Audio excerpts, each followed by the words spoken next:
জুলাই স্মরণে বিএনপি রাজধানী চিনমতি সম্মেলন কেন্দ্রে কর্মসূচির আয়োজন করেছে। সেখানে আছেন সহকর্মী নূর আলম, সরাসরি যুক্ত হচ্ছেন তিনি।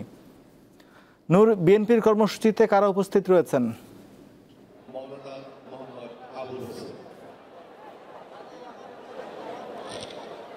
হ্যাঁ, আপনি জানেন যে জুলাই এবং আগস্ট গণ অভ্যুত্থানের যে শোক এবং বিজয়ের বর্ষপূর্তি উপলক্ষে বিএনপি কিন্তু পূর্ব ঘোষিত যে কর্মসূচি ৩৬ দিনের কিন্তু কর্মসূচি ঘোষণা করছে। সেই কর্মসূচির অংশ হিসেবেই আজকে চিনমতি সম্মেলন কেন্দ্র শহীদদের পরিবারদের নিয়ে কিন্তু আজকে প্রথম যে কর্মসূচি সেই কর্মসূচি করতে যাচ্ছে জাতীয়তাবাদী দল বিএনপি। এখানে প্রধান অতিথি হিসেবে যোগ দিবেন বিএনপি চেয়ারপারসন বেগম খালেদা জিয়া এবং উদ্বোধক হিসেবে থাকবেন বিএনপির ভারপ্রাপ্ত চেয়ারম্যান জনাব তারেক রহমান। এবং আজকের এই যেই শহীদ পরিবারদের নিয়ে আজকে যে জুলাই আগস্টকে নতুনভাবে স্মরণ করার জন্য সেখানে সভাপতিত্ব করবেন বিএনপির জ্যেষ্ঠ যুগ্ম মহাসচিব রুহুল কবির রিজভী। আপনি জানেন যে আজকের এই যে সমাবেশ বা আলোচনা সভা, এটার প্রধান মূলত যারা শহীদ পরিবার অর্থাৎ জুলাই আগস্টে যারা প্রাণ দিয়ে নতুন বাংলাদেশ বিনির্মাণে যারা সহায়তা করেছে তাদেরকে স্মরণ করতেই কিন্তু আজকের এই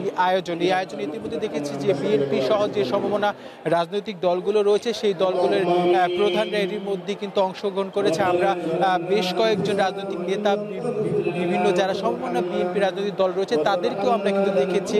এরই মধ্যে কিন্তু কোরআন তেলাওয়াতের মধ্য দিয়ে যে আজকের যে অনুষ্ঠান এটা কিন্তু ৩টায় শুরু হওয়ার কথা, সেটা কিন্তু এর মধ্যে শুরু হয়েছে। এর মধ্যে আমরা দেখেছি বিএনপির যে ভারপ্রাপ্ত চেয়ারম্যান রয়েছে তিনি সুদূর লন্ডন থেকে কিন্তু এখানে ভার্চুয়ালি যুক্ত হয়েছেন এবং এরই মধ্যে কিন্তু আসলে মোনাজাতে মধ্য দিয়ে কিন্তু যে জুলাই আগস্টে